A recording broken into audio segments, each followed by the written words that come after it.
Imagine you're using your application just like another day and suddenly it gets collapsed. Probably you'll think why this is collapsing, why there are a lot of users but the app is not working good. Probably it can be a server issue, it can be a code issue, it can be another issue. And how will you write a code that can handle some amount of users? Suppose if 5,000 user comes to your application or 1,000 people come on your application on daily basis, how will you see or how will you handle them in your application? With this, one more question arises, that how Amazon, Swiggy, Zomato handle their tech so well that there are lakhs and lakhs of customers on their application, but they're still not going down and they're still not facing any lag in their features. How is it possible that they are achieving so much in an application in a tech infra? This is where system design comes in, and we'll be exploring what is system design, how we do it, how other company do the system design. But first, let's understand what is system design. So system design means architecting a solution, architecting a code, or designing a code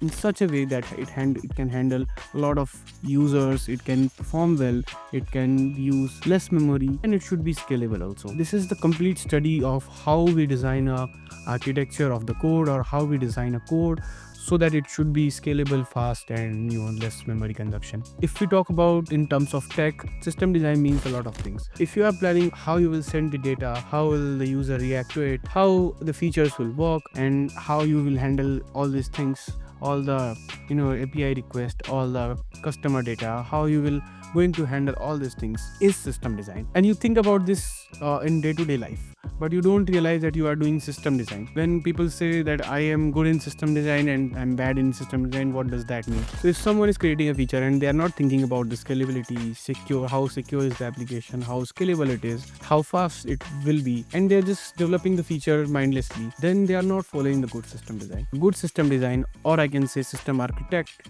will think of the scalability. Even if he or she is creating a small feature, even if he or she creating a small enhancement, she or he will always think about the scalability, how secure it is, how scalable it is, how fast it is. All these things comes in system design, and I will be teaching you system design in this whole series. So we'll be exploring a lot of things like vertical scaling, horizontal scaling, how you should write an infra, how you should design an infra so that it should be scalable, and we will see how big companies like Amazon, Zepto, Zomato develop their feature, and it should be scalable and it should be secure. We will see how to distribute the load on load balancers on different servers. We'll explore a lot of things. Also see how to write the optimized code so that your code performs well. Talking about the architectures, microservices, monolith architecture, micro front end, we will explore all of them. What are they and how you can use them in your services, when to use them.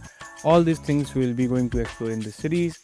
So there will be a lot of videos on microservices, monolith architecture, then micro front end, and a lot of things that we are going to explore in the series. Also for you guys, I will be putting a video on SaaS development. So particularly how to system design for a SaaS like multi-tenancy and all. So that will be included in this series also, because these days SaaS is growing a lot, and I want you to build a SaaS that will be scalable, that should be secure. So yeah, all the SaaS related system design will also be included in this series just for you. And after all this saying, I bet you should subscribe to this channel, and I bet this series will help you understand a lot of things. System design nowadays is required by a lot of people, a lot of developers who are like SD2, SD3. Even for the beginners, it is required now, because you have to think in a way where the feature should be scalable, secure, and fast. And this series will help them to recognize what are the good patterns, bad patterns, and how you should design a feature so that it can benefit the company in the long run. So yeah, this is how we'll be going ahead with this, and I will see you in the introduction video of the system design series. Bye bye.